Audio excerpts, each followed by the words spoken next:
the end of the day, ang magdidesisyon nito, hindi nga mga abogado yung karamihan.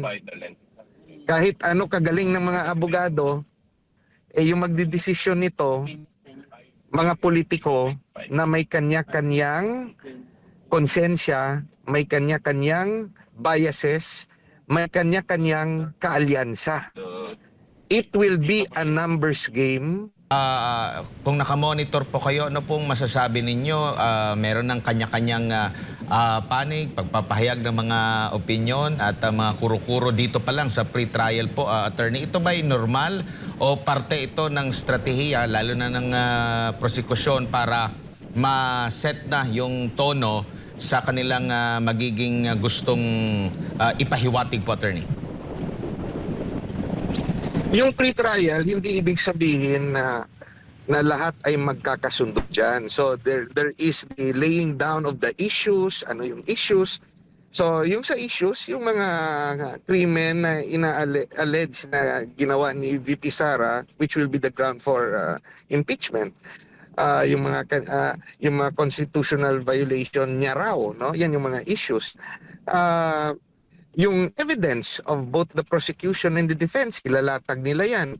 And from what we have read, meron silang common witnesses like Senator Trillanes. Witness siya ng prosecution, witness rin siya ni VP Sara. But magtataka ka, bakit i-witness ni VP Sara si Senator Trillanes? So that's what you call, pag nasa defense ka, na hostile witness. When you are a hostile witness, pwede kang tanungin na kailangan sagutin mo lang ng yes or no. If you are an ordinary witness, you can only ask questions through cross-examination. So, kung sa ramdam ng depensa, gusto nila na ilagay rin sa korte, ibalik sa korte after, let's say, the prosecution has presented Senator Trillanes.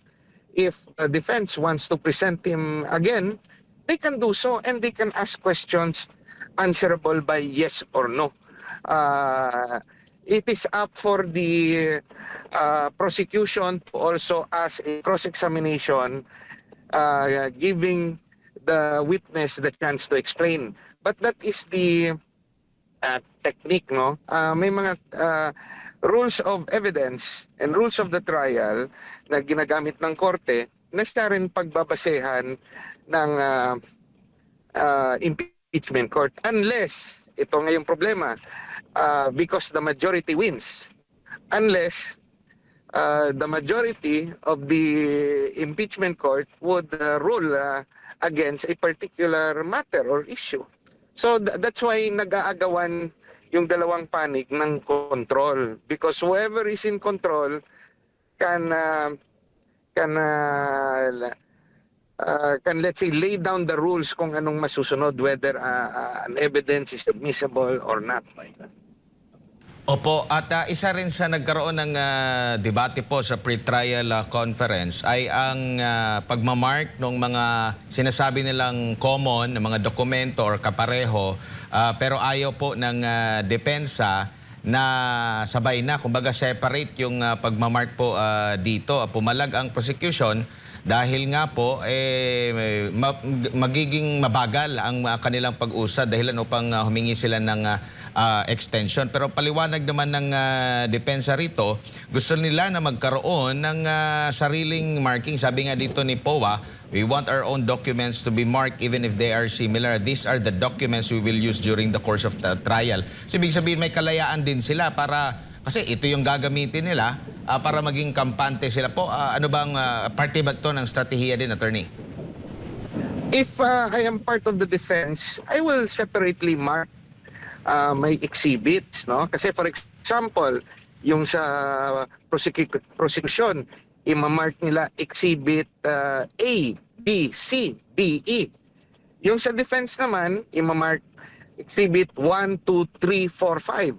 So, yung gusto ng, let's say, the prosecution is proposing na common exhibit. When you say common exhibit, i-mark na lang siya ng A, B, C, D, E for both prosecution and the defense. But for sure, nakaprepare na yung depensa ng kanilang markings. Na pre-mark na yan nila, nasasabi nila, this is the course on how we will present our witnesses and documents. No? May mga sarili na silang marka para sa kanilang dokumento. And they don't want na ma-confuse pa sila by laying down the numbers sa kanila, pero yung prosecution, magle-letter, di mako-confuse yung defense. Magkaka-jumble-rumble yung kanilang defense documents. For example, yung labas din mamaya, Exhibit A, B, C, 4, 5, 6. O di confusing rather than pag sinabing ng defense exhibit 1, 2, 3, 4, 5. O yun, the defense will be familiar of their own evidence because before going to pre-trial, they have already prepared for it. Pero normal po ba, attorney, na ang prosekusyon ay parang kung ano ang gusto nila na gawin ng depensa, yun ang gawin? Halimbawa, doon sa dapat maging present ang pangalawang pangulo sa pre-trial. Hindi yan. Sige po. You know, both parties are equal in the eyes of the court. And one party cannot force the other party as to the matter of strategy, as to the matter of presentation of witnesses and exhibits.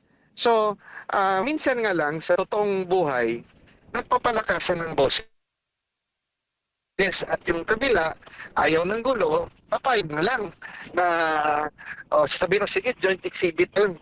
Yan yung mga nangyayari. Yung iba dyan na nakikipagkaibigan para makuha yung gusto, no? So, but in this high-profile case, where both parties have the deep benches of trial lawyers, aside from the politicians nasa side ng prosecution, they are careful in the handling of their cases. No? So, may strategy in prosecution, may strategy in defense. But at the end of the day, ang magdidesisyon nito, hindi nga mga abogado yung karamihan. Kahit ano kagaling ng mga abogado, yung magdidesisyon nito, mga politiko na may kanya-kanyang konsensya, may kanya-kanyang biases, may kanya-kanyang kaalyansa. It will be a numbers game and nanonood ang taong bayan kung anong pupuntahan nitong impeachment trial. Opo, pero ang napapansin ng mga kababayan natin, mga netizens sa mga komento, itong mga pahayag ng prosekusyon na medyo maingay sila, marami silang mga puna, like kagaya dito sa pangongopya daw or mirroring doon sa mga dokumento at iba pang mga ebidensya, ina-adapt yung kanilang mga witnesses. Ito ay normal lamang po na nangyayari po, attorney, at hindi dapat gawing big deal ito sa impeachment court man at regular na korte. Normal lang yan kung ikaw ay isang trial lawyer. What would you prevent, no? What reason will you give if you're the prosecution to prevent the defense from presenting Senator Trillanes? I want to present him as a hostile witness. Karapatan niya ng depensa. Anong pakialam nyo kung gusto niyang i-present si Senator Trillanes?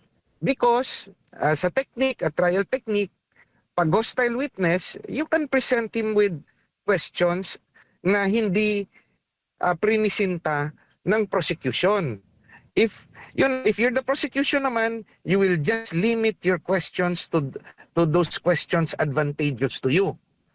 Kung ikaw defense at sa tingin mo na gagawin niya ng prosecution, you want to present that witness and ask him questions that that you believe will help your case. So, as to the manner of how Senator Trillanes, for example, received the information regarding bank accounts. How did he get the bank accounts? Do you think tatanungin niya ng prosecution? Hindi. Pero tatanungin niya ng depensa. you have to provide the name of the source, because if you cannot provide the name of the source, we will strike off the record your evidence.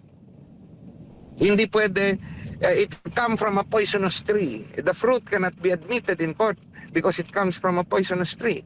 So, if I'm the defense, I'll do my best to help my client win the case also, na sa tingin ko inosente.